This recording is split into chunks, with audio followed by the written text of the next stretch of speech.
আম্মা জানামিনা বলেন আমার গর্ভে মুহাম্মদ রাসূল রয়েছেন।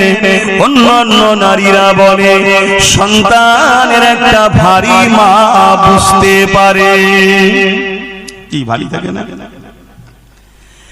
এ নবীর গোলামেরা, এ মা নবী পাকের দিবানারা, আল্লাহ মা নবীকে কি নিয়ামত করেছে ওই নিয়ামতের চর্চা করো, ওই নিয়ামত শুকরিয়া আনন্দ করো। আম্মা জানামিনা বলতে লেগেছে আমার দুনিয়া জমিনে কোন নারী যখন সন্তান জন্ম দেয় ওই সন্তান নিয়ে মা বলে আমার একটা কন্যা সন্তান হয়েছে বা আমার একটা পুত্র সন্তান হয়েছে, কিন্তু আম্মা আমিনা বলে আমি একটা নূর জন্ম দিয়েছি, অর্থাৎ আমার গর্ভ থেকে একটা নূর এসেছে।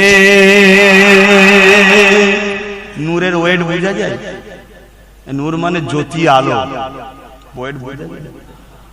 তাহলে আমাদের মায়েরা কি বলেছে, আমি যখন হয়েছিলাম আমার মা বলেছে আমার পুত্র সন্তান হয়েছে, তারপর আমার বোন যখন হলো আমার মা বলেছে আমার কন্যা সন্তান হয়েছে। আপনাদেরও বলে, কিন্তু আম্মা আমেনা বলছেন আমার গর্ভ থেকে একটা নূর দুনিয়া এসেছে। জোরে বলুন সুবহানাল্লাহ।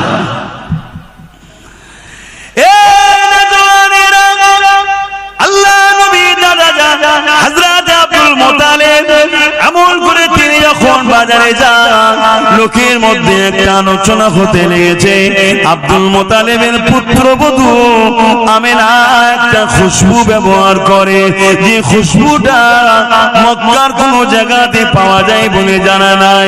কোথা থেকে খুশবু পেল?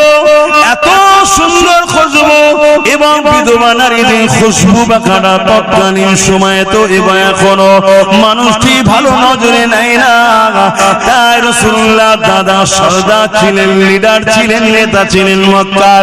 এই তিনার কানে যখন এই কথাটা পড়েছে তিনি তিনার স্ত্রী অর্থাৎ রাসূলুল্লাহর দাদি জানের কাছে আলোচনা করতে লেগেছে। আরে আব্দুল্লাহর পুত্রবধূ আব্দুল্লাহর পরিবার, আমাদের বাচ্চা আব্দুল্লাহ ইন্তেকাল হয়ে গেছে, স্বামীহারা ওই বেটিটা বড় কষ্টের মধ্যে রয়েছে, কিন্তু বাজারে একটা কথা চলতে লেগেছে সে নাকি একটা খুশবু ব্যবহার করে, যে খুশবুটা নাকি অন্য কোন জায়গায় পাওয়া যায় বলে কেউ জানে না। এই কথাটা শোনার সাথে সাথে রাসূল পাক সাল্লাল্লাহু আলাইহি ওয়াসাল্লাম দাদি জান বলতে লেগেছে আমিও অবাক হয়ে যাই, কিন্তু স্বামী হারা, তাই বেশি কিছু বলতে চাই না, যদি মনে দুঃখ পেয়ে যায়। যখন আমেনা গোসলখানা থেকে বাইরে